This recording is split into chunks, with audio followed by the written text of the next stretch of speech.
5 അടി 5 ഇഞ്ച് ഉയരമുള്ള ഒരു 31കാരൻ.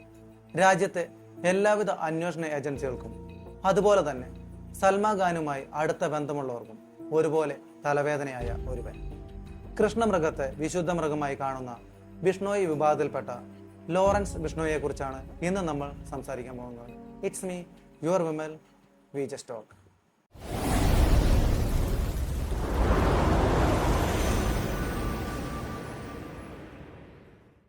നിങ്ങൾ ഈ ചാനൽ ആദ്യമായിട്ടാണ് കാണുന്നതെങ്കിൽ ചാനൽ ഒന്ന് സബ്സ്ക്രൈബ് ചെയ്ത് കാണുക. വീഡിയോ ഇഷ്ടപ്പെട്ടാൽ ലൈക്ക് ചെയ്യുക. നിങ്ങളുടെ അഭിപ്രായങ്ങളും നിർദ്ദേശങ്ങളും ഞങ്ങളുടെ കമൻറ്റ് ബോക്സിൽ രേഖപ്പെടുത്തുക. 1993 ഫെബ്രുവരി 12 പഞ്ചാബിലെ ഫിറോസ്പൂരിലെ ഒരു ഗ്രാമത്തിലാണ് ലോറൻസ് ബിഷ്ണോയി ജനിച്ചത്. ഹരിയാന പോലീസിൽ പോലീസ് കോൺസ്റ്റബിളായിരുന്നു പിതാവ്. ലോറൻസ് ജനിച്ച് 4 വർഷത്തിന് ശേഷം പിതാവ് 1997 പോലീസ് സേന വിട്ട് കൃഷിയിലേക്ക് പ്രവേശിച്ചു. പഞ്ചാബ്, ഹരിയാന, രാജസ്ഥാൻ അതിർത്തിയിലുള്ള ഒരു ചെറിയ പട്ടണമായ അബോഹറയിലെ സ്കൂളിലാണ് ബിഷ്ണോയി 12ാം ക്ലാസ് വരെ പഠിച്ചത്. 2010 DAV കോളേജിൽ ചേരാൻ വേണ്ടിയാണ് ചണ്ഡീഗഡിലേക്ക് താമസം മാറ്റുന്നത്. ഇവിടുത്തെ ക്യാമ്പസുകളിലെ അരാജകത്വമാണ് ലോറൻസ് ബിഷ്ണോയിയെ ഗുണ്ടാ സംഘത്തിൽ ചേരാൻ പ്രേരിപ്പിച്ചത്. 2011 ഇയാൾ പഞ്ചാബ് യൂണിവേഴ്സിറ്റിയിൽ ക്യാമ്പസ് സ്റ്റുഡൻസ് കൗൺസിലിൽ അംഗമായി. ഇവിടെ വെച്ചാണ് ഗുണ്ടാ നേതാവായ ഗോൾഡി ബ്രാറിനെ കണ്ടുമുട്ടുന്നത്. ഇതോടെ ഇവർ ഒരുമിച്ച് സർവകലാശാല രാഷ്ട്രീയത്തിൽ ഇടപെടാൻ തീരുമാനിച്ചു. ഈ ബന്ധം വളരെ ശക്തമായി. ഇരുവരുടെയും കൂടിച്ചേരൽ ക്രിമിനൽ പ്രവർത്തനങ്ങൾക്ക് കൂടുതൽ ശക്തി പകർന്നു. കൊലപാതകം, പിടിച്ചുപറി, അതിക്രമിച്ചു കടക്കൽ, ആക്രമണം, കവർച്ച തുടങ്ങി എല്ലാത്തരം ക്രിമിനൽ പ്രവർത്തനങ്ങളും ലോറൻസ് ബിഷ്ണോയും സംഘവും ചെയ്തു വന്നു. ഇത്തരം 2 ഡസനിലധികം ക്രിമിനൽ കേസുകളിൽ ബിഷ്ണോയി വിചാരണ നേരിടുന്നുണ്ട്. എന്നാൽ ഈ ആരോപണങ്ങളെല്ലാം തന്നെ ബിഷ്ണോയി നിഷേധിച്ചിട്ടുണ്ട്. 2013 ഇയാൾക്കെതിരെ ആദ്യത്തെ കൊലക്കേസ് വരുന്നത്. മുക്സറിലെ ഒരു കോളേജ് തെരഞ്ഞെടുപ്പിൽ വിജയിച്ച സ്ഥാനാർത്ഥിയെ കൊന്നു എന്നാണ് ആരോപണം. പിന്നീട് നിരവധി കൊലപാതകങ്ങളിൽ ഉൾപ്പെട്ട ബിഷ്ണോയി ഒരു ഭീകരനായി അറിയപ്പെടാൻ തുടങ്ങി. ഇയാളുടെ സംഘം പിന്നീട് മദ്യക്കച്ചവടത്തിലേക്കും ആയുധക്കടത്തിലേക്കും കടന്നു. പലപ്പോഴും കൊലപാതകികൾക്ക് അഭയവും സംരക്ഷണവും നൽകിയിരുന്നെന്നും പറയപ്പെടുന്നു.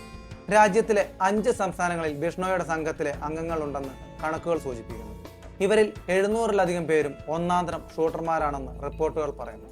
ജയിലിൽ കിടന്ന കാലത്ത് നിരവധി ക്രിമിനലുകളുമായി ഇയാൾ സഖ്യം സ്ഥാപിച്ചു.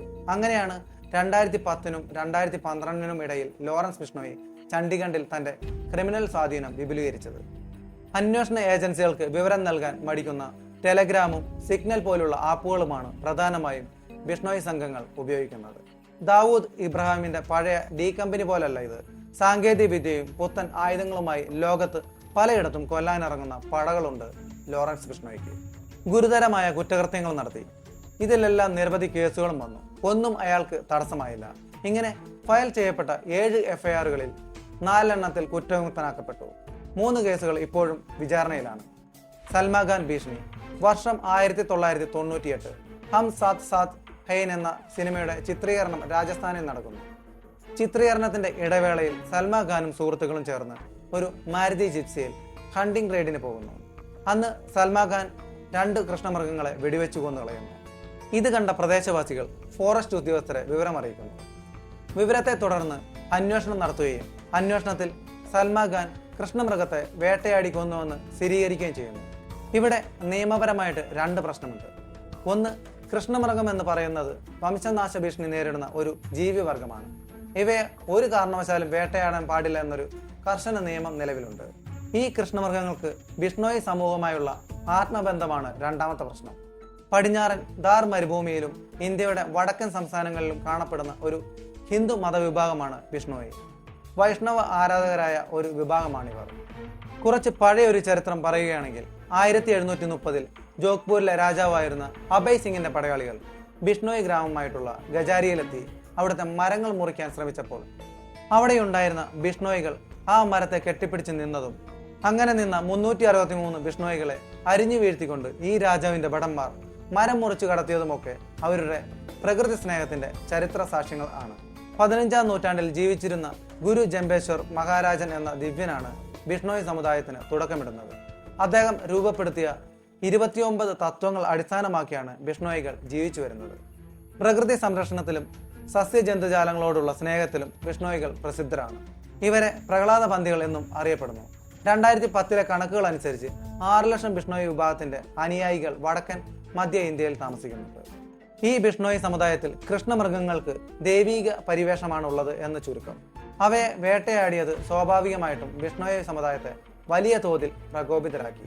സ്വയം പ്രതിരോധത്തിന് പോലും മൃഗങ്ങളെ ഉപദ്രവിക്കാത്തവരാണ് ബിഷ്ണോയിമാർ. ഈ സംഭവം നടക്കുമ്പോൾ ലോറൻസ് ബിഷ്ണോയിയുടെ പ്രായം 5 വയസ്സ് മാത്രമായിരുന്നു.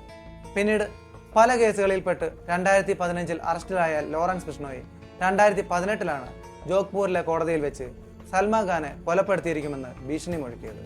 പഞ്ചാബിലെ ഫസിൽക്കയിൽ ജനിച്ച 31-കാരനായ ലോറൻസ് ബിഷ്ണോയി അന്നു മുതൽ ഇന്ന് വരെ പലരുടെയും പേടി സ്വപ്നമാണ്. ഒരു കൊലപാതക കേസിലും നേരിട്ട് പങ്കാളിത്തമില്ലെന്നാണ് ലോറൻസ് ബിഷ്ണോയെ കുറിച്ച് ഡൽഹി പോലീസ് പറയുന്നത്. സിദ്ധു മൂസ്വാലയുടെ കൊലപാതകം 2022 മെയ് 29 പഞ്ചാബി ഗായകൻ സിദ്ധു മൂസ്വാല പഞ്ചാബിലെ മാൻസിയിൽ കൊല്ലപ്പെട്ടു. ബിഷ്ണോയുമായി ഏകോപിപ്പിച്ച് കൊലപാതകം ആസൂത്രണം ചെയ്തതിന്റെ ഉത്തരവാദിത്തം ബിഷ്ണോയി അസോസിയേറ്റ്സ് ഗോൾഡി ബ്രാർ ഏറ്റെടുത്തു. ആ സമയത്ത് ബിഷ്ണോയി തീഹാർ ജയിലിൽ കസ്റ്റഡിയിലായിരുന്നെങ്കിലും പോലീസ് ഇയാളുടെ സംഘത്തെ വെടിവെപ്പുമായി ബന്ധപ്പെടുത്തി. കൊലപാതകത്തെ തുടർന്ന് പഞ്ചാബ് പോലീസിന്റെ വ്യാജ ഏറ്റുമുട്ടലിൽ നിന്ന് സംരക്ഷണം ആവശ്യപ്പെട്ട് ബിഷ്ണോയി ഡൽഹി ഹൈക്കോടതിയിൽ ഹർജി നൽകി. പിന്നീട് ഡൽഹി ഹൈക്കോടതിയിലും പഞ്ചാബ് ഹരിയാന ഹൈക്കോടതിയിലും സമർപ്പിച്ച ഹർജി അദ്ദേഹം പിൻവലിക്കുകയും ചെയ്തു. സുഖ്ദൂൽ സിംഗിന്റെ കൊലപാതകം 2023 സെപ്റ്റംബർ 21 ഖാലിസ്ഥാനിലെ വിഘടനവാദിയായ സുഖ്ദൂൽ സിംഗ് ഗില്ലിന്റെ കൊലപാതകത്തിന്റെ ഉത്തരവാദിത്തം ലോറൻസ് ബിഷ്ണോയി ഏറ്റെടുത്തു. സുഖ്ദേവ് സിംഗ് ഗോഗമേദിയുടെ കൊലപാതകം 2023 ഡിസംബർ 5 കർണി സേന അധ്യക്ഷൻ സുഖ്ദേവ് സിംഗ് ഗോഗമേദി ജയ്പൂരിൽ വെടിയേറ്റ് മരിച്ചു. അറിയപ്പെടുന്ന സംഘാംഗമായ രോഹിത് ഗോദ്ര മുഖേനയാണ് ബിഷ്ണോയി സംഘം കൊലപാതകത്തിന്റെ ഉത്തരവാദിത്തം ഏറ്റെടുത്തത്. ബാബ സിദ്ദിഖിന്റെ കൊലപാതകം സൽമാൻ ഖാനുമായുള്ള അടുത്ത ബന്ധം ചൂണ്ടിക്കാട്ടി മുൻ മഹാരാഷ്ട്ര ക്യാബിനറ്റ് മന്ത്രി ബാബ സിദ്ദിഖിനെ 2024 ഒക്ടോബർ 12 മൂവർ സംഘം ദസറയുടെ മറവിൽ വെടിവെച്ച് കൊലപ്പെടുത്തുകയായിരുന്നു. കൊലപാതകത്തിന്റെ ഉത്തരവാദിത്തം അധോലോക കുറ്റവാളി ലോറൻസ് ബിഷ്ണോയുടെ സംഘം. സമൂഹ മാധ്യമങ്ങളിൽ ഇവർ ഉത്തരവാദിത്തം ഏറ്റെടുത്ത് പോസ്റ്റുകൾ ഇടുകയായിരുന്നു. ബിഷ്ണോയ്ക്കും സംഘത്തിനും ഈ കൊലപാതകത്തിൽ പങ്കുണ്ടെന്ന സംശയം പോലീസിന് നേരത്തെ തന്നെ ഉണ്ടായിരുന്നു. ഇതിനിടെയാണ് കൊലപാതകത്തിന്റെ ഉത്തരവാദിത്തം സംഘം ഏറ്റെടുക്കുന്നത്. 3 ഷൂട്ടർമാരാണ് കൊലയാളി സംഘത്തിൽ ഉണ്ടായിരുന്നതെന്ന് പോലീസ് പറയുന്നു. ഇതിൽ 2 പേർ മാത്രമാണ് അറസ്റ്റിലായിരിക്കുന്നത്. ഗുർമെയിൽ ബാൽജിത് സിംഗ് എന്ന 23-കാരനും ധർമ്മരാജ് കശ്യപ് എന്ന 19-കാരനും ശിവകുമാർ ഗൗതം എന്നയാളാണ് 3ാമൻ. ഇയാൾ ഇപ്പോഴും ഒളിവിലാണ്. ഒരു ചോദ്യം മാത്രം ബാക്കിയാണ്. ജയിലിൽ കഴിയുന്ന ഒരാൾക്ക് എങ്ങനെ ഇത്ര ആസൂത്രണത്തോടെ കുറ്റകൃത്യങ്ങൾ നടത്താൻ കഴിയുന്നു? സഹായിക്കാൻ ജയിലിൽ ആരൊക്കെ? എന്തുകൊണ്ട് തടയാൻ കഴിയുന്നില്ല? അപ്പോൾ ഇന്നത്തെ വീഡിയോ ലോറൻസ് ബിഷ്ണോയെ കുറിച്ചായിരുന്നു. വീഡിയോ നിങ്ങൾക്ക് ഇഷ്ടപ്പെട്ടെന്ന് വിശ്വസിക്കുന്നു. മറ്റൊരു വിഷയമായി വീണ്ടും കാണാം. അതുവരേക്കും it's me your Vimal signing off.